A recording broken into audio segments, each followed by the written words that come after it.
What it is, what it do, cyber world, it is your girl, the one, the only Ash Said It, ashsaidit.com, ashsaidit.com, babies. Welcome back to the Ash Said It Daily podcast show. I appreciate all the downloads, everyone that's been tuned to your girl worldwide. Wow, over 277,000 downloads since 2015. It just blows my mind. When I look at the numbers, I'm like, ooh, little old me. Yeah. So that's the case of it. So today's feature goes out to one of the most talented, biggest hearts, biggest loving person ever on the planet. I've got Molly, one of the CEOs of the LiviRae Lingerie brand. Molly, how are you? I'm fantastic. I'm so excited to be on with you, and just have the opportunity to just share about our story again. It's just exciting just to reach a new audience and then just, refresh the people who may know who we are about our story and what we do. And so I'm excited. Absolutely. Thank you so much. I know you've got a tight schedule, girl, so I really appreciate it, in between fittings and all kinds of things that Miss CEO does. I think it's important, it's sometimes you're just like, I thought, okay, we're going to do another thing or we're going to interview again. And I'm like, how many people know the story? But there's a lot of people out there and a lot of women. And, sometimes you don't even reach your backyard. And then to want to reach women like globally, internationally, you have to do these things. But it's so important. And, we're still small, big business, but, you just got to do it. You got to make time, and you got to make time for people like yourself and people who are really interested and want to take the time to get to know us and give us an outlet to really share our story. So it's exciting. Absolutely, and we appreciate you. We definitely appreciate the opportunity. So for the listeners that are not familiar with you or the brand, let them know, Molly, where are you from? What city do you represent?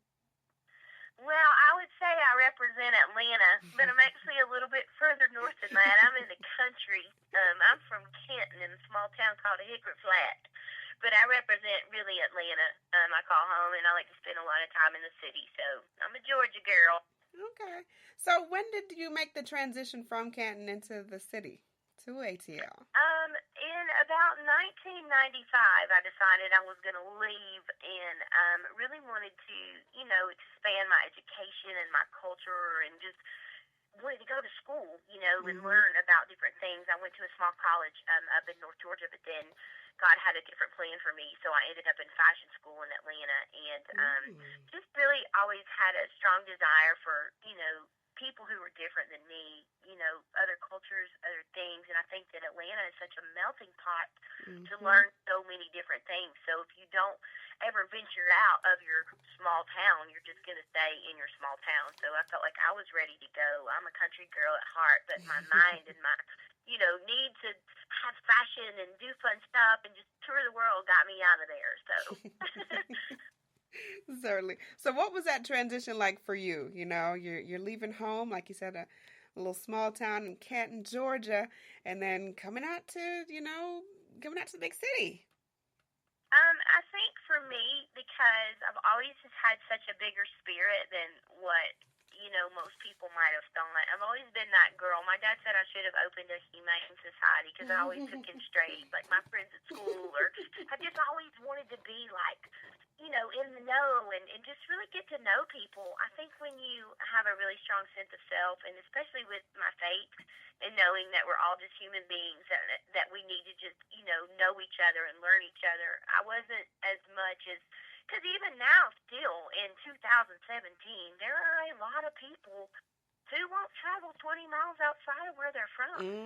Like they just are still so close-minded and they see all this stuff and they just don't want to go venture out and learn new stuff. And for me, I just knew that there was a calling for me, really, this business, this industry, everything that I've ever done. There's been such a huge, strong calling on my life. And so I wanted to really honor that and just go find and do, So I never was scared. Gotcha. Somebody said to me not so long ago, don't you ever just get scared to just venture out on your own or go into the city or go do this or that? And I was like, absolutely not. I just go. I mean, I've traveled out of the country by myself before. Like, I'm just not. I mean, You just got to go sometimes and just do it. Absolutely. I love that about you because, I mean, you miss out on so much from, if you want to stay very close minded on things and you don't venture out and you don't leave the city. I went to school in Columbus, Georgia, and Uh-huh. that was the first time that I'd really kind of seen that small city mindset to where when I talked about going home to Atlanta for the weekend, they were looking at me crossways. Girl, they thought I was crazy. They're like, "You going to Atlanta? That's far." I'm like, "But I'm technically from Atlanta, so it's not that bad." And it's not like you Uh-uh. have to cross the oceans And or the seas. definitely not from Columbus. Not far at all, No. So, I mean, it's crazy to me, like I said, in the year that we're in, that there still are people that they're just extremely set in their ways. But for me, I Hmm. just feel like there's such a huge world. And I mean, even for you, the type Yeah. of business that you're in and what you do, this is how you reach people. This is how you get to Exactly. know people. I just don't feel like we were designed to just be stationary. No. And there's so much out there to do. Absolutely. I totally agree with you on that one.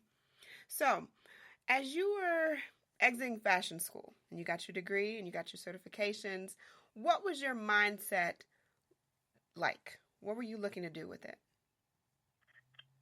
Honestly, I'm still looking to utilize some of the things that I learned from there. I honestly thought that I was going to have my own, like, really large, line of lingerie, and that I Mm. was going to be the next big, multi bra line for people who are very full bust and hard to fit. And it kind of turned into opening my own retail store after working for someone who did something very similar, but they just had clients that they couldn't service. So I saw very much at that time when I was finishing school and I worked in their buying office that I needed a place, Mm. for myself.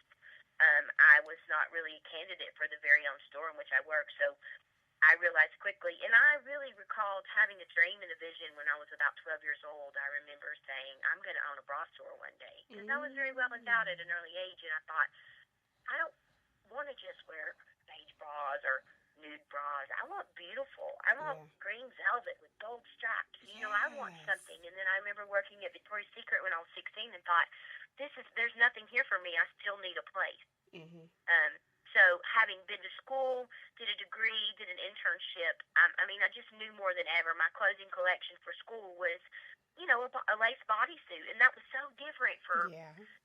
most people in my class. I took specialty, and they're all, wanted to work for ready to wear, and they Yeah. wanted to do all big interns in New York at like, for Puffy, and they wanted to work for Sean John, or they wanted to work for like, Ralph Lauren or Tommy Hilfiger back then, because I mean that Mhm. was in 94, 95, and that was still Yeah. very much a super poppin' line.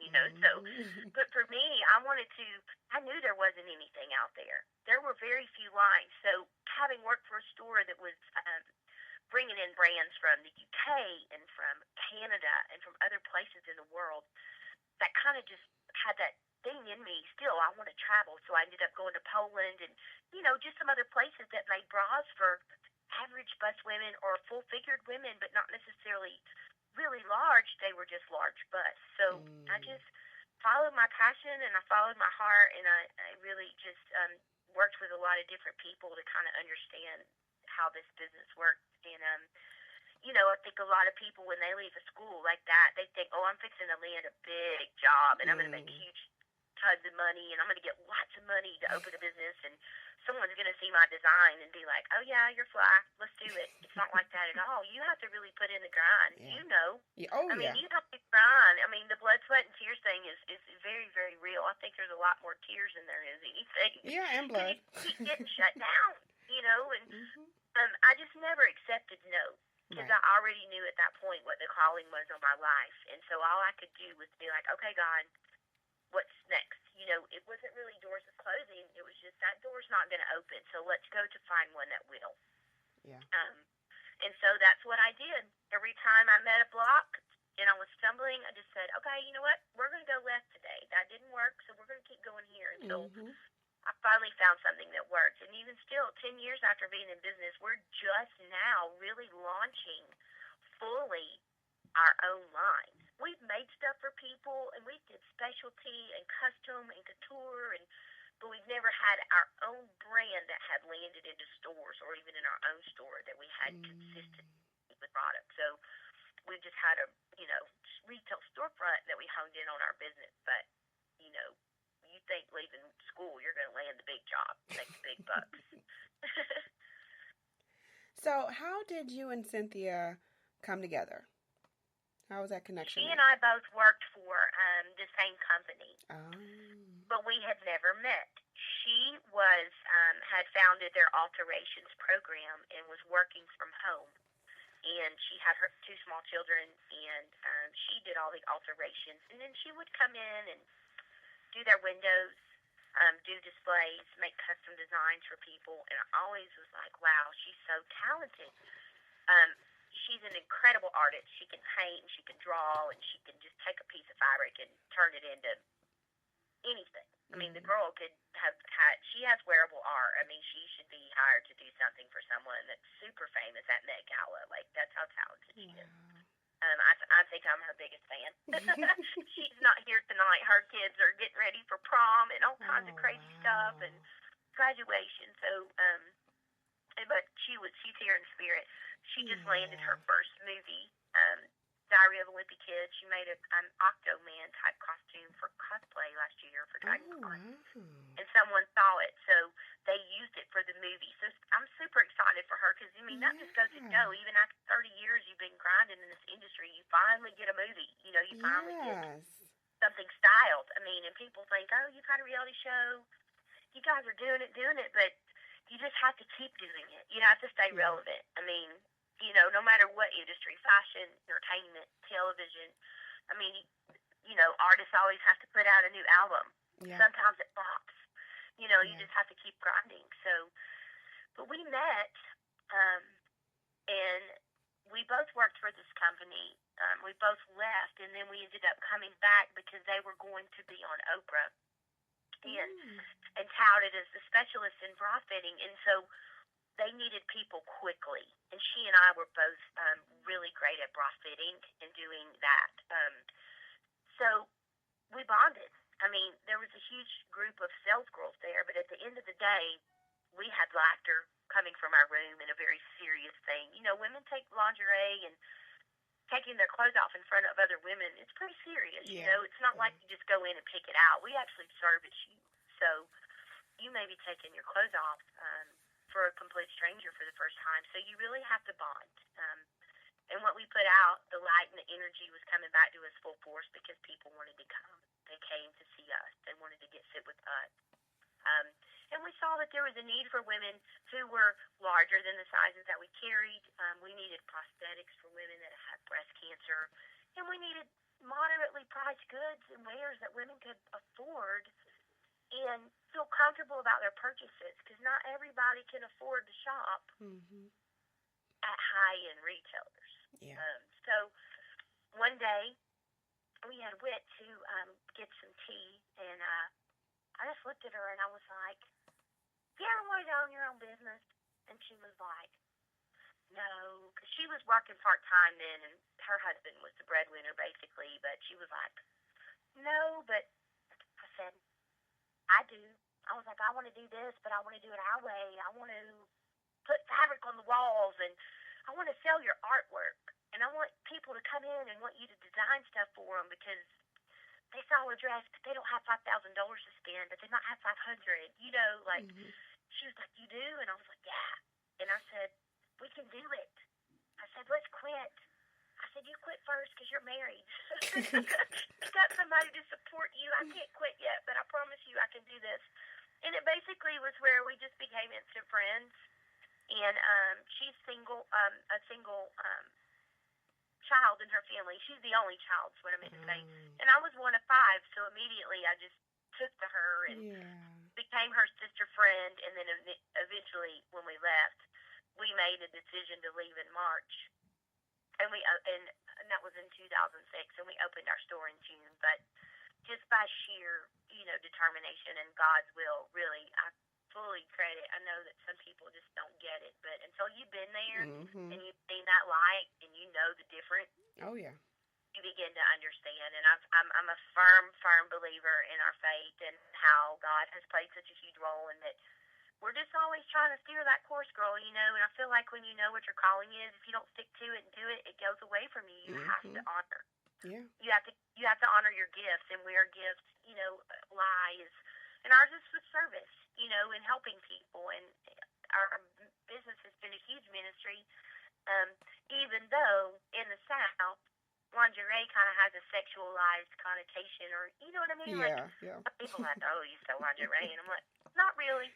It's the last part of our name, but we sell self. We lift you up. Really. We lift your spirits and your breath. So come see it. So speaking of lifting up, LiviRae, the name. How did you guys come up with that name? Well, she went home and I said to her, I can write the business plan. I can reach out to creditors. I can try to get us funding. I have clients and I have a small tax return coming. She said, I have great credit. I said, and you need to come up with the name. I said, we'll go home and we'll both write like 3 names down. And tomorrow we'll make a decision and I'm registering it with the Secretary of State. She's like, okay. Well, she comes back and she says, we're going to call it LiviRae. And I was like, oh my gosh, that's going to be our business because that is our daughter's nicknames. Ooh. My daughter is Olivia and her daughter is Rainey. And we're country girls, and she started laughing, and she said, and it rhymes. It's like country French. She started saying it, like, with an accent or whatever, and she was like, LiviRae Lingerie, like, doing all this fun stuff. And I was like, that's the name of our business. That's now, so granted, cute. Since then, and with several people, you actually said it correctly, but it's so funny, because we were on the news one time, and they're like, we're here with LiviRae Lingerie. Oh, no. Like, oh, my God. And then we get mail addressed to Lizzie Ray and Lily Ray and Viva Ray. I was like, oh, that sounds like it needs to be in Vegas. We're good. It's just funny. But it really was the culmination of our daughters. And, just came together and it worked. And obviously, it's very different. So we didn't have to fight for name reservation over that. Yeah, no. Definitely. I mean, when you hear it, it makes you smile. LiviRae. It's just like, oh, it's just so official. It's LiviRae. It's LiviRae. So official. So, what was the conversation between you and Cynthia when you guys were approached with this reality show deal? Basically, what happened was, at the time in which they were kind of doing a casting, she and I had been to New York a couple of times for market, because in New York and then some in Vegas and some in Dallas, but New York has the Curve Market, which is the best market besides the Paris Market to buy lingerie. And we kind of went a few times, but we still were these girls that, like really vying for space in a skinny girl's world. Really wanted to come across as not being the fat kid at the party, if that makes sense. Like, we were pushing to have this store that everybody recognized as a non-judgment, no size barrier, all size lingerie store. So people knew, and we were just fighting for this space. And one of the guys that really truly loved us and we did business with was from Puerto Rico, and his family owns like a 60-year-old bridal foundations company. And he called us one day and he said, and he had been to visit us in our store from there, and we always said, oh, we want to come see your warehouse and your manufacturing. I want to go to Puerto Rico. At that time, we were like, let's go, And he called and said, my best friend owns a casting company in New York. And he said, are you guys going up there? And I was like, no, not this time. At that point, vendors were coming to us, and they would come in our space, so we didn't have to go. And he goes, well, you need to at least enter this casting. And we're like, what are you talking about? He was like, call my girl at Vitamin Enriched. And he said, they're looking for a lingerie concept store for this new pilot for some reality show. And I was like, okay, whatever. And so I call her, and she says, you guys have 3 days to get in your video. And I was like, okay. So I had just gotten like a Sony cam for Christmas, had no idea how to use it. We basically, and that was right about the time that Facebook was really starting to kind of pop off. And I was like, okay, let's do this video on my handy cam. So we made all these videos just talking and what we do. Well, they wouldn't upload. The files were too large. We had no idea how to get them uploaded. Time is wasting. We don't know anybody that can help us. So we turn on the laptop and we put it on my Facebook video. And we make a video. And it basically was Cynthia and myself in front of the computer and walking around the store with our seamstress, who is about 75 years old. We call her Mom. She's the shop geek. And she's like, get that out of my face. I can't believe you're trying to film me. And Cynthia's like, we don't even know if it's filming. And she's like, Molly, is it filming? And I'm like, I don't know. And she's like, well, if you don't know, who's going to know? Because you're the smart one. That was basically it. It was like a 1.5-minute snippet. That was our audition piece. They called us back and said, is this really how you guys are? And we're like, yeah. And they're like, well, you're like the Lucy and Ethel of bras. But they said, and we love you.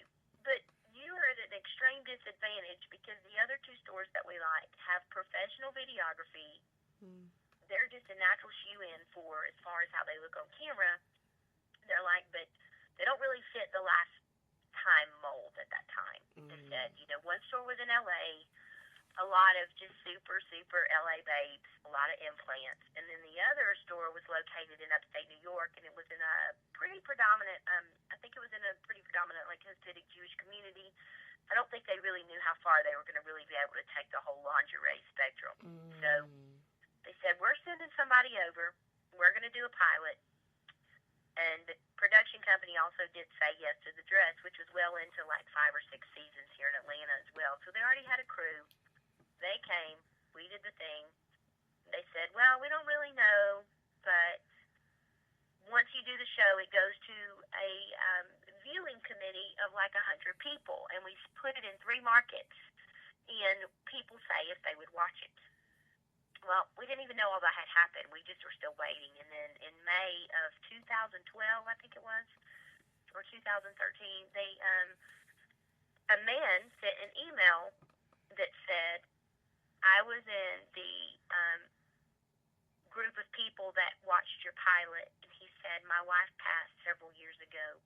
He said, but if she hadn't, and I wish at the time that she was living, that I would have had a store like yours to take her, because I could have shopped with her in a comfortable space, and she could have seen herself for the first time as beautiful as I saw her.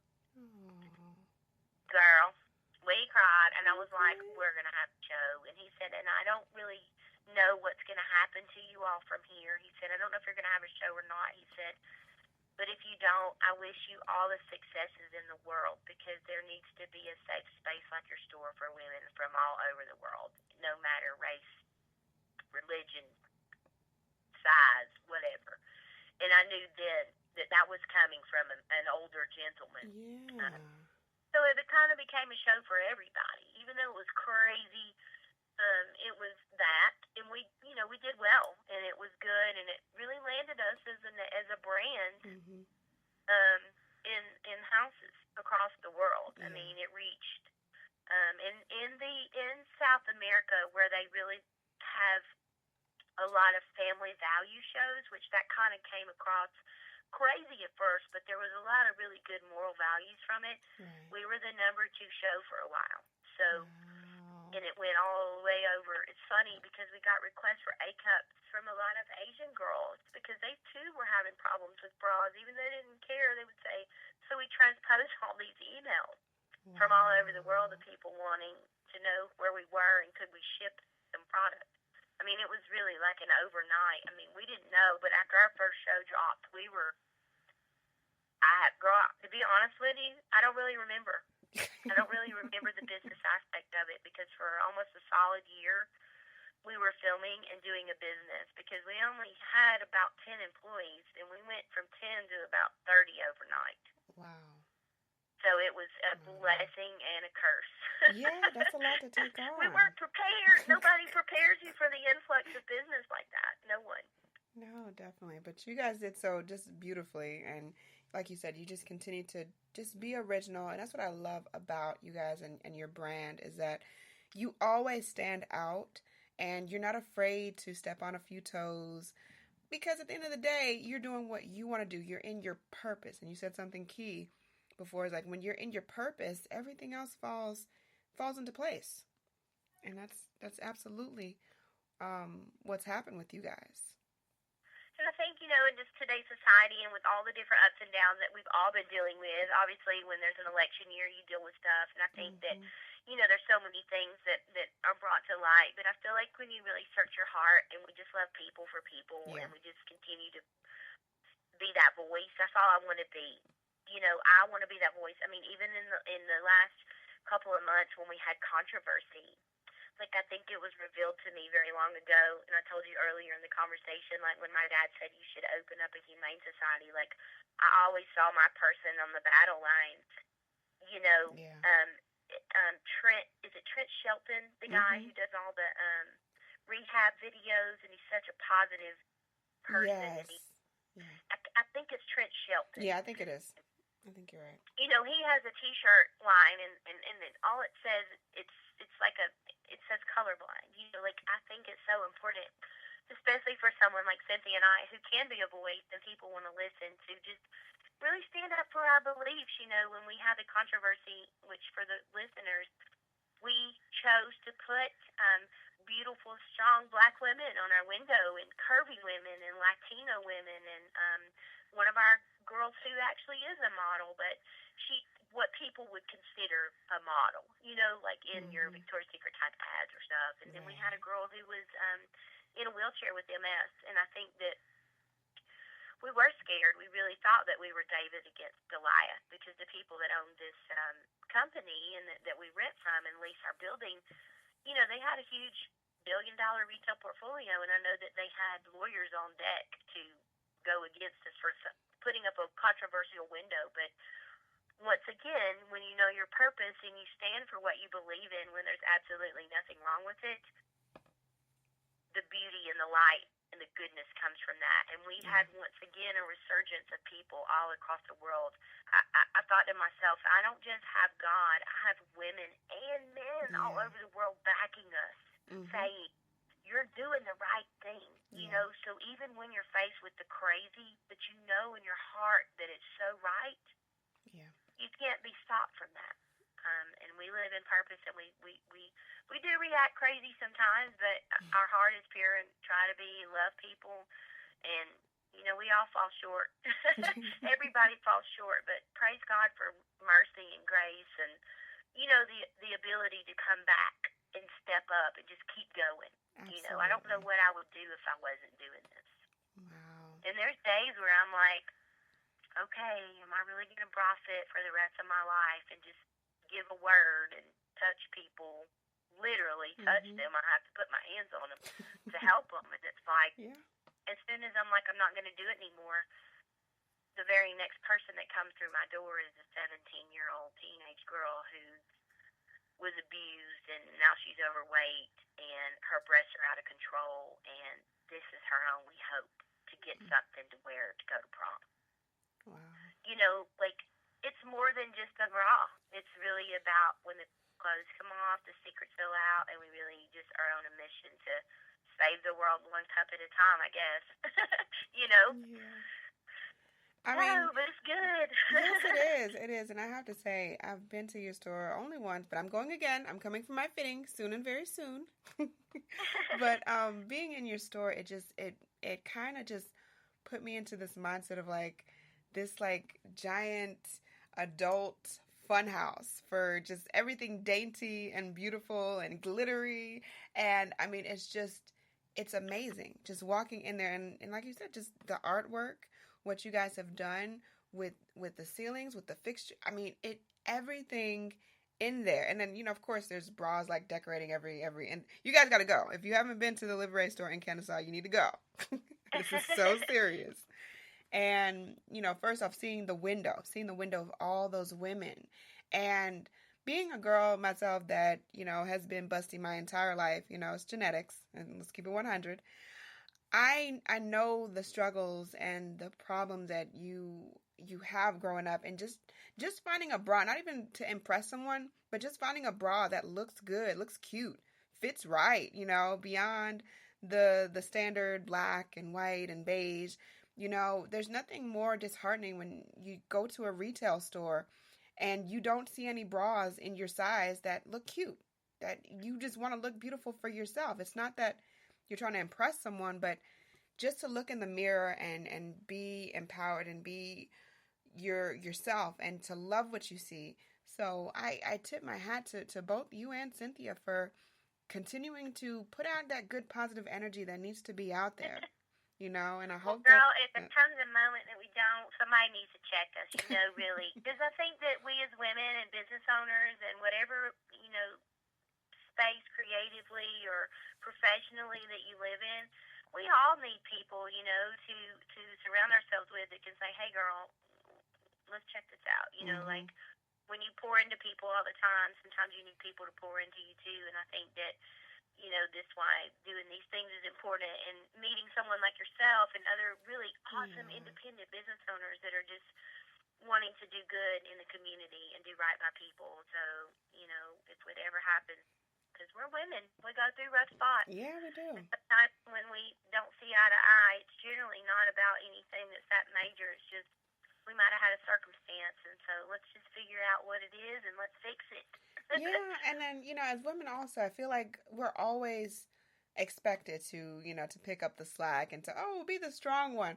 But like you said, we go through life. Everyone's going through something. Just because you don't see it, you see whoever out and about and they're smiling and cheesing ear to ear, you don't know if their husband is abusing them. You don't know if they have a sick child. You just don't know. So people just should not assume that they know what's going on in other people's lives. And we need to uplift one another a lot more. I will plus that. Indeed.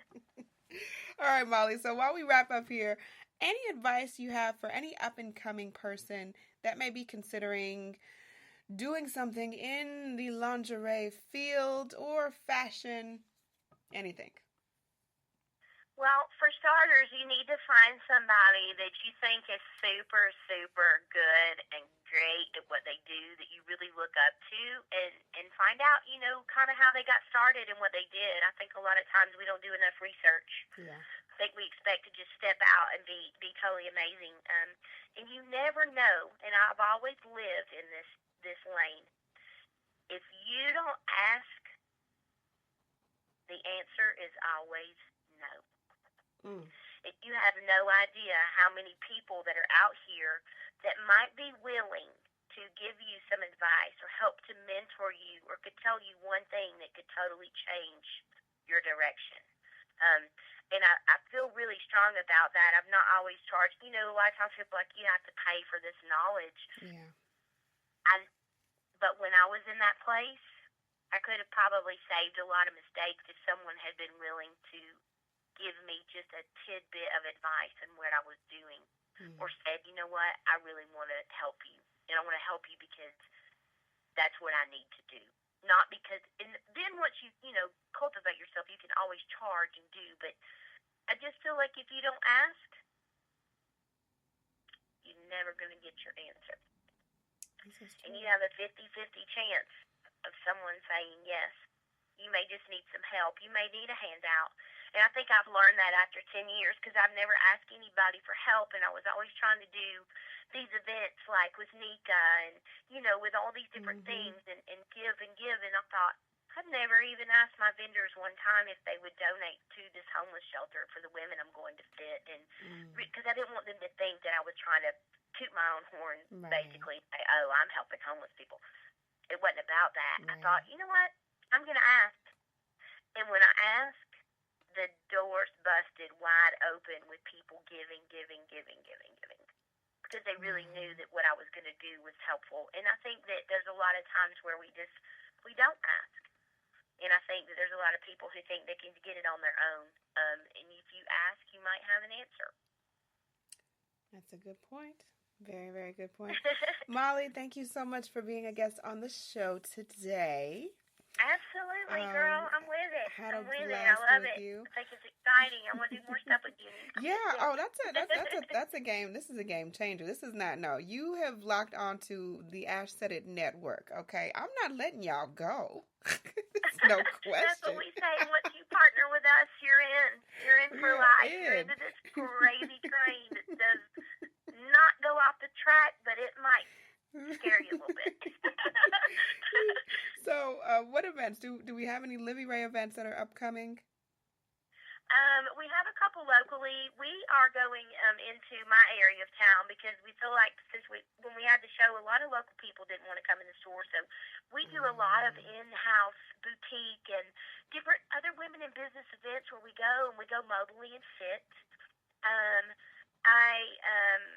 We're doing that. We also are headed to Huntsville on the 20th. So if you're in the Huntsville area, we're going to a salon, the Dan Terra salon there, and doing a French bras, French cut event. And we just finished doing Fat Girl Fresh, which was an amazing fashion show down in Atlanta. So if anybody doesn't know about that, you can check it out. But then we're about to launch our new website. So we're very excited to launch our new site and maybe get a few new mobile reps because we have some reps in other states as well that do mobile bra fit parties. So, but if you log on to our LiviRae Facebook page and or our social, all those things will be listed there. And LiviRaeLingerie.com is launching. So we always have a calendar of events and things that we're doing. Absolutely. Well, Molly, I appreciate you so much. Cynthia, you were missed, but we love you. I'm sending kisses your way. Well, you said 15 minutes. You didn't know you had to talk or whatever. Girl, that's what it was. You see, Molly. But you see, this is what happens when you do your own thing.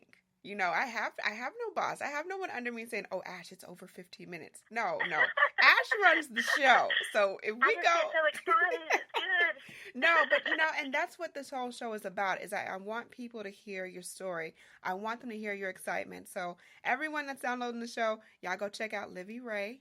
Is it LiviRaeLingerie.com or just LiviRae.com? It is. LiviRaeLingerie.com. Go check it out now. And you can follow all their social platforms. Of course, I'll be posting all kind of stuff about LiviRae. Y'all look it on the blog, ashsaidit.com. And as I always on every show, anyone to tell you that you can't do what you want to do, you look them square in the face and tell them, don't believe me, just watch. Watch what I do. Watch me make it happen. Watch me make history. Because that's what we're doing this for. We're doing this for the history books. All right, social media, it's fun. It's nice. You get things done. But real life is so much better. Until next time, I love you guys. Deuces.